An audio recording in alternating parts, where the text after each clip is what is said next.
महाराष्ट्राच्या इतिहासात छत्रपती शिवाजी महाराजांपासून ते पेशवाईच्या अखेरच्या काळापर्यंत अनेक असंख्य शूर सरदारांनी आपल्या पराक्रमाने इतिहास घडवला.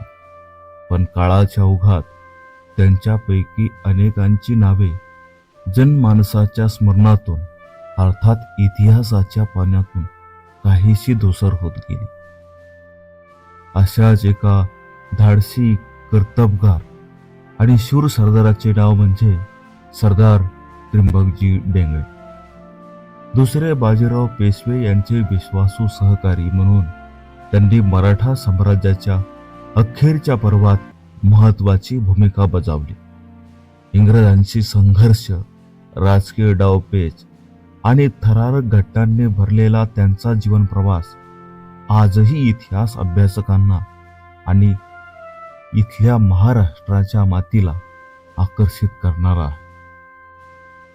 आज आम्ही आलो आहोत सरदार त्र्यंबकजी डेंगळे यांचं गाव, अर्थातच मूळ गाव असलेला नगर जिल्ह्यातील संगमनेर तालुक्यातील निमगाव जाळी येथे सरदार त्र्यंबकजी डेंगळे यांचा येथे ऐतिहासिक वाडा आहे.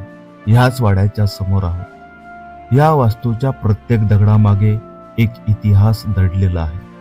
चला उलगडूया सरदार त्र्यंबकजी डेंगळे यांच्या जीवनाचा आणि या ऐतिहासिक वाड्याचा इतिहास. कारण या वाड्याभोवती असणाऱ्या दगडभिंतींनी सत्ता, संघर्ष आणि इतिहासाचे अनेक क्षण अनुभवलेले आहे. म्हणून या वाड्याच्या प्रत्येक दगडात दडलेला इतिहास आणि सरदार त्र्यंबकजी डेंगळे यांचा असामान्य जीवन प्रवास आपण आजच्या व्हिडिओत पाहणार आहोत.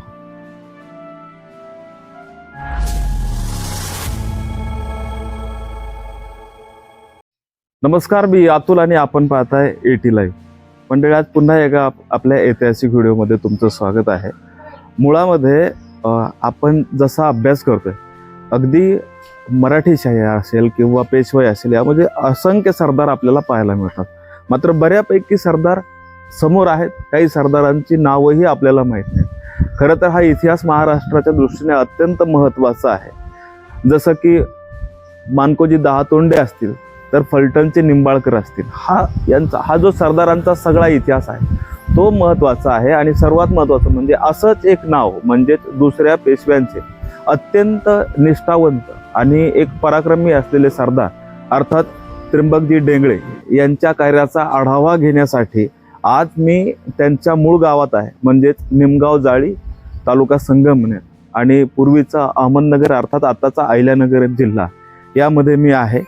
आणि माझ्या पाठीमागे तुम्ही पाहताय हा सरदार त्र्यंबकजी डेंगळे यांचा तोच वाडा आहे. आणि आता या वाड्यामध्ये आपण वाडा तर पाहूयात, याशिवाय सगळ्यात महत्त्वाचं या ठिकाणी त्यांचा वाडा किती ऐतिहासिक गोष्टी आहेत आणि याशिवाय त्यांच्या कार्याचा आढावा आपण इथून घेणार. सगळ्या गोष्टी अगदी कमीत कमीत वेळात जास्तीत जास्त इतिहास तुमच्यापर्यंत पोहोचवण्याचा माझा प्रयत्न आहे.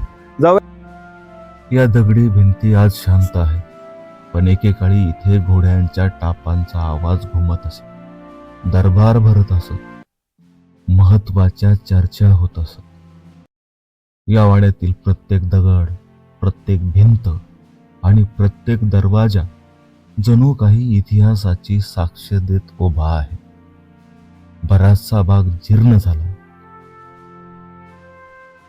या वास्तूंची रचना पाहिली की त्या काळातील बांधकाम कौशल्याची जाणीव होते. भक्कम दगडी पाया, मोठी लाकडी दरवाजे, प्रशस्त अंगण आणि सुरक्षिततेचा विचार करून तत्कालीन केलेली मांडणी, हे फार सगळं महत्वाचं आहे. मंडळी, इतिहास हा केवळ पुस्तकांमध्ये नसतो, तो अशा वास्तूंमध्ये जिवंत असतो. आपण अशा ठिकाणी भेट देतो तेव्हा भूतकाळाशी एक वेगळंच नातं आपलं निर्माण होतं. आज या वाड्याची काही ठिकाणी पडझड झालेली दिसते, तरीही त्याचे ऐतिहासिक महत्त्व अजूनही अबाधित आहे. अशा वारसा स्थळांचे खरं तर जतन होणं फार गरजेचं आहे आणि ते जतन करण्याची जिम्मेदारी, जबाबदारी तुमची आपली सगळ्यांची आहे. कारण पुढील पिढ्यांना आपला समृद्ध इतिहास समजणं तितकंच महत्वाचं. माझ्या पाठीमागे जो पाहताय हाच तो सरदार त्र्यंबकजी डेंगळे यांचा महत्वाचा वाडा आहे, जो की संगमनेर तालुक्यामध्ये, जसं मी तुम्हाला आता सांगितलं, निमगाव जाळीमध्ये आहे. आणि 18व्या शतकामध्ये इंग्रजांच्या विरुद्ध त्र्यंबकजी डेंगळे असतील किंवा त्यांचे सर्व सहकारी यांनी याच ठिकाणाहून इंग्रजांविरुद्ध बरीचशी मोहीम, त्या मोहिमे संदर्भातलं जे काय त्यांचं आखणीकरण असेल, नियोजन असेल, ते याच ठिकाणाहून केलं होतं. आज हा वाडा आहे. इथे डेंगळे म्हणजे अर्थात त्र्यंबकजी डेंगळे यांचे जे पुढचं जनरेशन आहे, इथे त्यांचं वास्तव्य आहे. सुरुवातीस दुसऱ्या बाजीराव पेशव्यांचे हेर म्हणून त्यांनी कार्य सुरू केलं. स्वकर्तृत्वाने अल्पकाळातच पेशव्यांच्या विशेष मर्जीतील कर्नाटक प्रांती सुभेदार, अहमदाबादचे सुभेदार व पेशव्यांचे कारभारी झाले. मराठा सरदारांना इंग्रजाविरुद्ध एकत्र आणण्यासाठी त्यांनी प्रयत्न केले. इंग्रजांविरुद्ध काहीतरी मोठा उठाव करण्याच्या प्रयत्नात असतानाच सरदार त्र्यंबकजी डेंगळे यांच्या आयुष्यात एक वेगळी घटना घडली. पंढरपूरमध्ये बडोद्याचे वकील गंगाधर शास्त्री यांचा 1815 मध्ये खून झाला आणि इंग्रजांनी याच खुनाचा आरोप सरदार त्र्यंबकजी डेंगळे यांच्यावरती केला आणि त्यासाठी सातारा येथील वसंतगड व नंतर ठाणे येथे त्यांना कैद करण्यात आलं. पंढरपूरमधील या घटनेवरून इतिहासात काही ठिकाणी मतभेद किंवा विसंगती आहेत. सरदार त्र्यंबकजी डेंगळे यांना ठाण्याच्या जवळपास 1 वर्ष किल्ल्यात ठेवण्यात आले. वर्षभरानंतर ठाण्याच्या तुरुंगातून ते मोठ्या शिताफीने त्यांनी पलायन केलं. महाराष्ट्रात ठिकठिकाणी गुप्तपणे फौजेची जमाजमव केली. 1818च्या दरम्यान इंग्रज मराठे हा जो संघर्ष झाला, यात सरदार त्र्यंबकजी डेंगळे यांची फार मोठी महत्वाची भूमिका होती.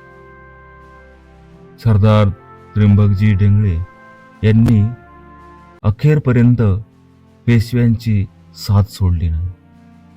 मराठेशाहीच्या अस्तानंतर अहिरगाव, जिल्हा नाशिक येथून दिनांक 29 जून 1818 इंग्रजांनी त्यांना कैद केलं आणि तेव्हा त्यांची रवानगी काशीजवळ असलेल्या चुनार येथील कारागृहात केली. दशकभराची कैद झाली आणि या कैदेत असतानाच 16 ऑक्टोबर 1829 चुनारच्या किल्ल्यात त्यांचा दुर्दैवी मृत्यू झाला. नास इनामदार यांची झेप ही कादंबरी त्र्यंबकजींवर असून पुणे शहरातील मोठा नदीवरील एका पुलाला डेंगळे पूल असं देखील नाव देण्यात आलेलं आहे. सरदार त्र्यंबकजी डेंगळे यांचा हाच वाडा या सगळ्या गोष्टीचा मूक साक्षीदार आहे. आजचा व्हिडिओ कसा वाटला कमेंट्स बॉक्समध्ये नक्की सांगा. तुमच्याही भागात काही हरवलेला इतिहास असेल तर आम्हाला कमेंट्समध्ये कळवा, जेणेकरून आम्ही त्या ठिकाणी येऊ आणि तो इतिहास जगाच्या समोर आणण्याचा प्रामाणिक प्रयत्न करू. चॅनलला सबस्क्राईब करायला विसरू नका.